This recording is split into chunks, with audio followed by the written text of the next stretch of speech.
পাকিস্তানি ক্ষেপণাস্ত্র যেগুলো আসলে আপনার চাইনিজ ক্ষেপণাস্ত্র সেগুলো অনেক বেশি এফেক্টিভ।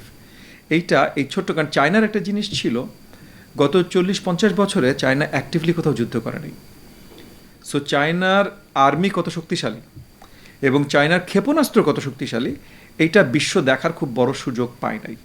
চায়না বলে যাচ্ছে তারা 4th জেনারেশন 5th জেনারেশন, কিছুদিন আগে বেরিয়েছে তারা 6th জেনারেশন ফাইটার তৈরি করছে, কিন্তু আসলে কত এফেক্টিভ কেউ জানে না। আমেরিকানগুলো কত এফেক্টিভ জানে, প্রত্যেক বছর 10টা জায়গায় ওরা যুদ্ধ করছে, সে আমেরিকানটা আমরা জানি, কিন্তু চাইনিজটা আমরা জানতাম না। অল্প কয়েক ঘন্টার এঙ্গেজমেন্টে বা এই 3-4 দিনের এঙ্গেজমেন্টে পাকিস্তান বনাম ভারতে এঙ্গেজমেন্টে আমরা দেখলাম যে চাইনিজ আর্মস অ্যান্ড অ্যামিনিশন তাদের কতখানি ক্ষমতা, এবং এই জায়গাটায় আমার মনে হয় পুরো বিশ্ব নজর দিয়েছে এবং একটু কেঁপে উঠেছে। একটি সূত্র থেকে আসছে যে করিডোর এবং নারী সংস্কার এগুলো এক সূত্রে গাঁথা এবং সরকারের নির্বাচন কালক্ষেপণের একটা পদ্ধতি তারা করতে পারে। আপনি কি বলবেন? মানে এটা যদি হয় তাহলে খুব দুঃখজনক হবে, এটা আসলে খুব দুঃখজনক। আমি জানি না, আমি যেটা সত্যি কথা আমি আপনাকে বলছি, আমি জানি না। তবে যদি এরকম কোনো চিন্তা কারোর ভিতরে থেকে থাকে, এটা বাংলাদেশের যে মানে এই যে এত ত্যাগ তিতিক্ষার পর যে আন্দোলনে বিজয় লাভ করে আমরা নতুন যে বাংলাদেশ গড়ার একটা প্রতিজ্ঞা নিয়ে মানে পথ চলা শুরু করেছি, এই পথ চলাটা আসলে বড়ভাবে ভঙ্গ হবে, রোড ব্লক হবে যদি এরকম কোনো চিন্তা অন্তর্বর্তীকালীন সরকারের ভিত্তিতে করে থাকে। কারণ হিউম্যানিটেরিয়ান করিডোরে যে কথাটা হয়েছে, এটা আমরা আমাদের দলের পক্ষ থেকে জোরপূর্বক বিরোধিতা করেছি। বিরোধিতা করার কারণ এইটা না যে হিউম্যানিটেরিয়ান করিডোর দেয়াই যাবে না, এটা না, কিন্তু আমি একটা পরিষ্কার করে নিই। বিরোধিতার কারণ হলো যে এটা বাংলাদেশের ভবিষ্যৎ ফরেন পলিসির একটা বড় মুভ। এইটা ইদার নির্বাচিত সরকার করবে, আর যদি অন্তর্বর্তীকালীন সরকার এমন একটা পজিশনে চলেই আসে যেখানে এইটার উপর একটা সিদ্ধান্ত নিতে হবে, তাহলে ব্রডার রাজনৈতিক কোয়ালিশন তৈরি করে এই সিদ্ধান্তটা নিতে হবে। কারোর সাথে কথা না বলে একটা অন্তর্বর্তীকালীন সরকার এই ধরনের সিদ্ধান্ত নিতে পারে না।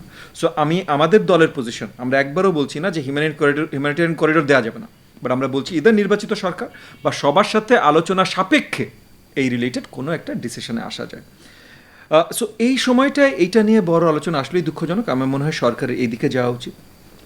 আওয়ামী লীগ নিষিদ্ধ যেটা আপনি আনলেন, আওয়ামী লীগ নিষিদ্ধটা এটাও অত্যন্ত দুঃখজনক যে আপনার আবার একটা জনজোয়ার তৈরি হওয়ার প্রয়োজন পড়লো এই আওয়ামী লীগ নিষিদ্ধ করার জন্য, যেটা আসলেই আইনগতভাবে এবং ন্যায়গতভাবে হয়ে যাওয়া উচিত ছিল, তবু হয়ে গেছে। সো এইটা শেষ, আর যেটা অলরেডি শেষ হয়ে গেছে এটা নিয়ে হয়তো আর কনস্পিরেসি থিওরি করে লাভ নেই। আর যে নারী সংস্কার কমিশন, এইটা আমার যদ্দূর মনে হয় যে সরকারের তেমন কোনো সদিচ্ছা নাই এই সংস্কার কমিশনকে খুব বেশি সাপোর্ট করা এবং এই সংস্কার কমিশনকে ব্যাক করা।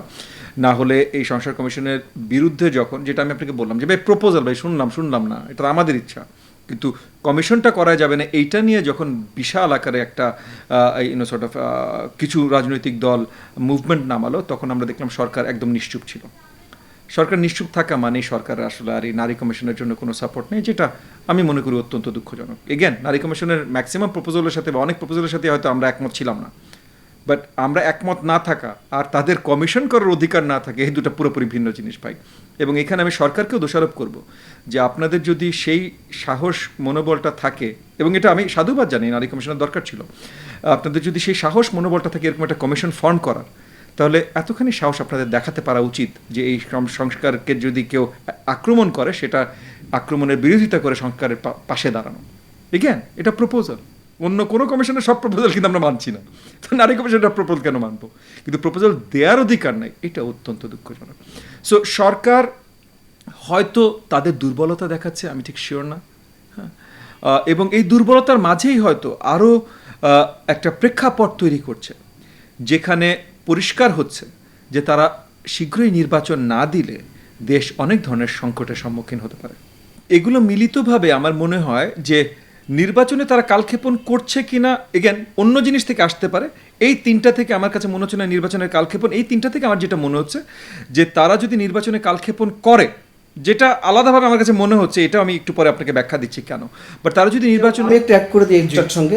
আসিফ নজরুল সাহেব বলেছেন সংবিধান সংস্কারের বিষয়ে, সেটাও তো এই সূত্র লেন্দি করার জন্য হতে পারে।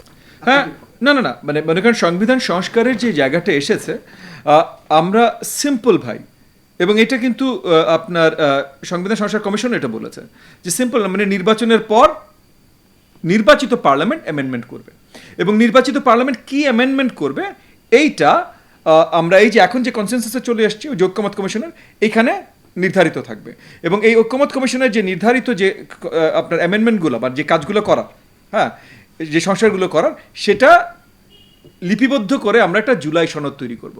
এই জুলাই সনদে সবাই ঐক্যমত পোষণ করবে।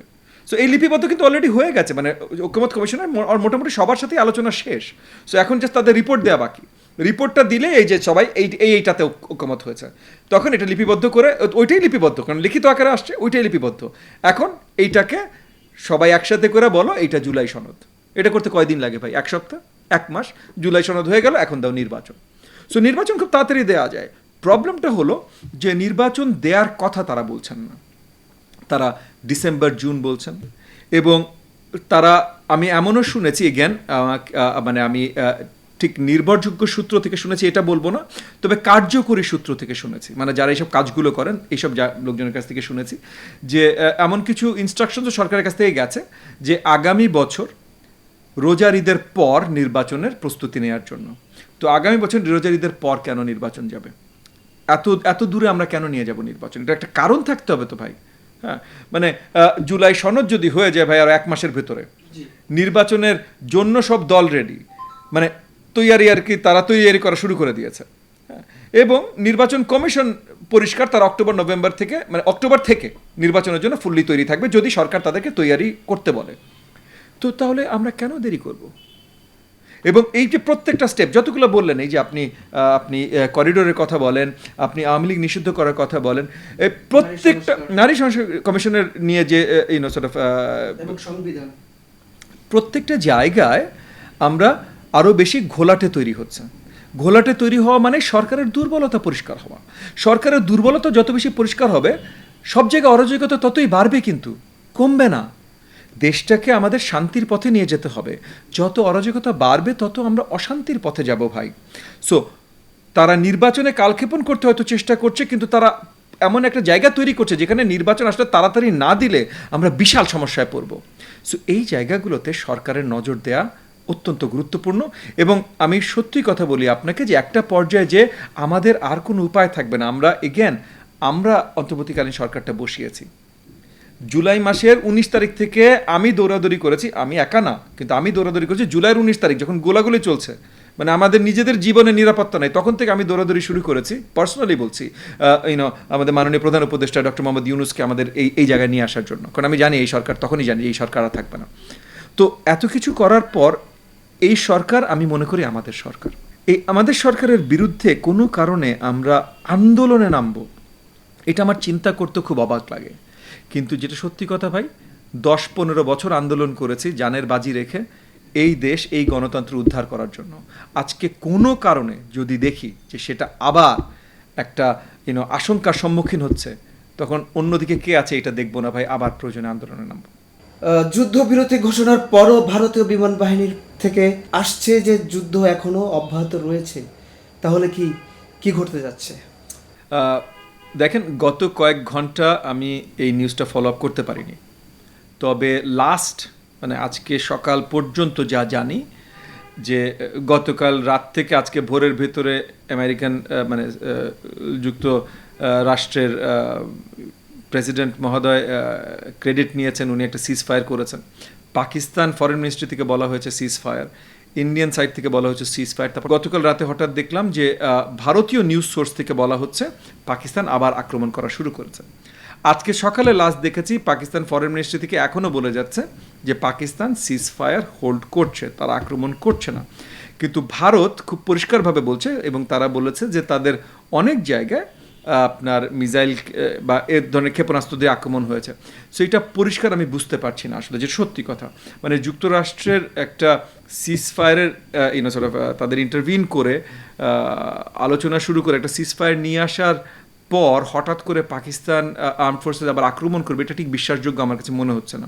সো টোটাল ফ্যাক্টস না দেখে আমরা কিছু বলতে পারছি না। তবে একটা জিনিস ইতিমধ্যে পরিষ্কার হয়ে গেছে যে পাকিস্তানি ক্ষেপণাস্ত্র যেগুলো আসলে আপনার চাইনিজ ক্ষেপণাস্ত্র সেগুলো অনেক বেশি এফেক্টিভ। এই ছোট্ট, কারণ চায়নার একটা জিনিস ছিল, গত 40-50 বছরে চায়না অ্যাক্টিভলি কোথাও যুদ্ধ করে নেই। সো চায়নার আর্মি কত শক্তিশালী এবং চায়নার ক্ষেপণাস্ত্র কত শক্তিশালী, এইটা বিশ্ব দেখার খুব বড় সুযোগ পায় নাই। চায়না বলে যাচ্ছে তারা 4th জেনারেশন, 5th জেনারেশন, কিছুদিন আগে বেরিয়েছে তারা 6th জেনারেশন ফাইটার তৈরি করছে, কিন্তু আসলে কত এফেক্টিভ কেউ জানে না। আমেরিকানগুলো কত এফেক্টিভ জানে, প্রত্যেক বছর 10টা জায়গায় ওরা যুদ্ধ করছে। এই মুহূর্তে ইউক্রেনে ওদের মাল সামান ব্যবহার হচ্ছে, এই মুহূর্তে ইসরায়েল ওদের মাল সামান ব্যবহার করছে, সব জায়গায় হচ্ছে। সে আমেরিকানটা আমরা জানি, ফ্রেঞ্চটা কিছু দূর আমরা জানতাম, হ্যাঁ, কিন্তু সাউথ কোরিয়ানটা জানি কারণ ইউক্রেনে ব্যবহার হচ্ছে, কিন্তু চাইনিজটা আমরা জানতাম না।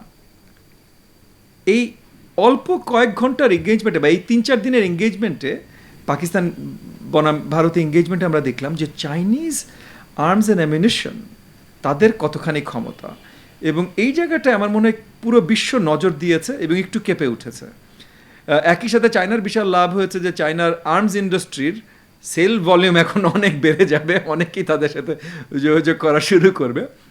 আবার এইখানে আমার একটা ছোট্ট ভয় আছে, এগেন আমি সিজফায়ার দেখতে চাই, সো যদি সিজফায়ার কোনোভাবে লঙ্ঘন হয়ে থাকে এটা অত্যন্ত দুঃখজনক। বাট আরেকটা ভয় হলো যে এখন ভারতের সাথে ভারত, চায়না, পাকিস্তান ট্রায়াঙ্গেলে আবার একটা আর্মস রেস শুরু হয় নাকি।